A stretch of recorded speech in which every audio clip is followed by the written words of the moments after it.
Welcome back to a quick chat in the Cadillac. My name is SG, and if you don't know, this is my show where I break it down for you real quick. Today, we're going to be talking about understanding a certain kind of person. You know that kid that used to sit in the class and just be a disruption the whole goddamn time. Or that one coworker who's always telling jokes nonstop, can't take shit serious. Or maybe it's that one family member who, no matter the gathering or situation, always got something to say to help you crack a smile. Oh yes, we are discussing the funny friend.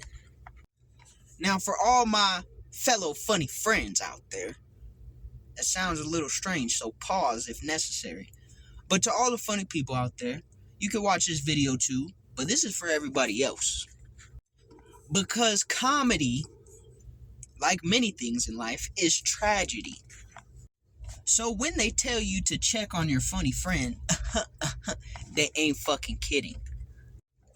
In all seriousness though, I'm going to tell you, at least in my experience, why people resort to comedy so often in situations that are uncomfortable, inappropriate, or why the funny friend exists as the funny friend when their defense mechanism is to be funny.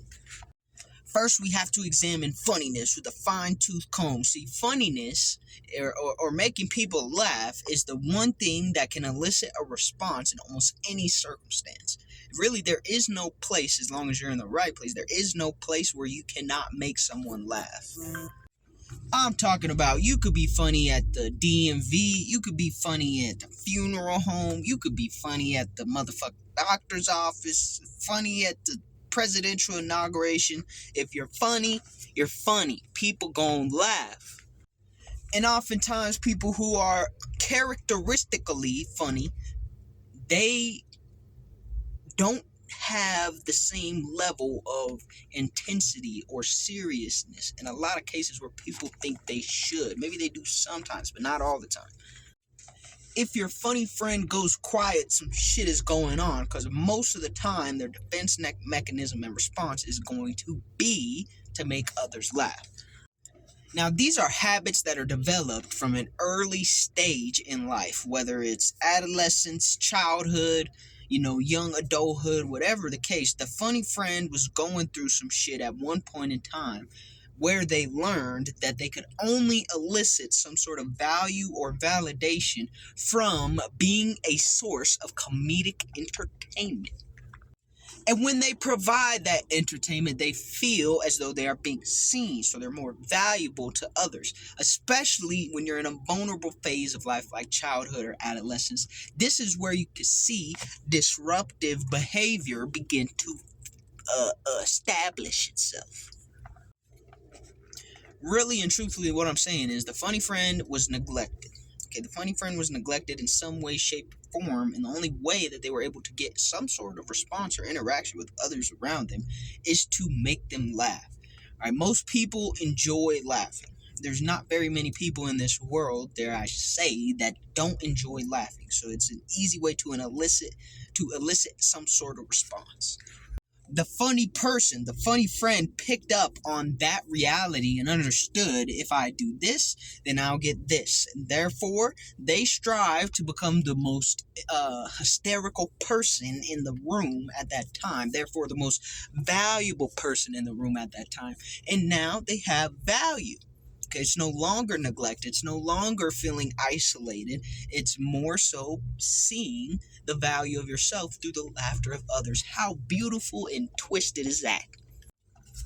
Now, I realize this not because of all the things and cliches that talk about checking on your funny friend, but I watched a Dave Chappelle special, and he was talking during this special. I know, wow. My life-changing. You watched Dave Chappelle. I watched the Dave Chappelle special as one of his more recent ones. And in the special, he was talking about how comedy is tragedy and how comedians are often some of the saddest people on the planet, just in comparison. And they use comedy to cope with that. But during this special I was watching, and what I really began to see shifted from, a lot of joke telling to a artful breakdown of tragedy. The things that were being said were so sad or so disturbing that people had no comfortable way to process them outside of laughing. And you could feel the tension throughout the special between Dave and the audience, right? Not because the audience even necessarily picked up on it, but from Dave's perspective, I can't imagine sitting up there and telling people exactly how fucked up everything is, and their only response is to laugh at you. I think that's part of why maybe comedians are such sad people and, end up being, if they don't figure out how to handle that, they end up being lost. And so your funny friend may operate the same way, turning things that are in reality sad, disturbing, or concerning to say the least into things that are comical, right? It's like the tears of a clown.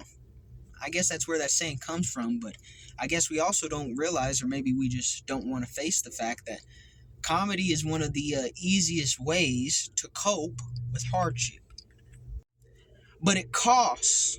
It costs when you sit there and you pour out your story to people and they laugh at you. I'm sure you don't feel good about it. The same is true for when you see something that's wrong and you're pointing it out. And maybe it's your profession to do so, maybe not. But if you point it out in a way where it may even encourage a little bit of laughter, I'm sure, even though you did it purposefully or maybe you didn't do it purposely, either way, it's going to make you feel some form of invalidation. And somehow we see the cycle repeat, because now the things that you feel are supposed to be genuine, authentic cries for help or genuine, authentic points of discussion turn into a cruel joke. So your funny friend can be hilarious, and there's nothing wrong with a well-timed joke in any circumstance. I'm a big believer of that. I think it actually can lighten the mood in more cases than others. But you have to understand, sometimes things add up. When you continuously take that toll on, at some point, that funny friend is sitting alone in a room of dark thoughts with nothing but the echoes of laughter from their peers. And at that point in time, you really have to ask yourself, put yourself in their shoes and ask yourself this question: do you feel like that is healthy? Now, as healthy as it may or may not be, isn't really the point, right? The point is, when you check on the funny friend, it's coming from the understanding that not, oh, something's wrong right now.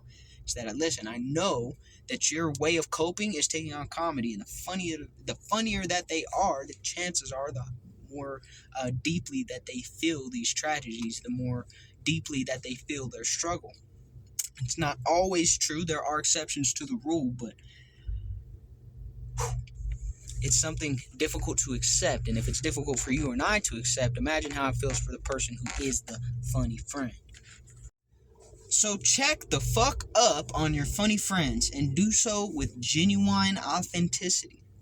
Make it understood, make it known that you care for them, that you understand that they may be going through things that they mask with comedy. But if you do that, it potentially can help a whole lot more than you'd ever think. Now, I don't know that to be true. I don't like people a lot, so if you check up on me, go fuck yourself. See? Jokes.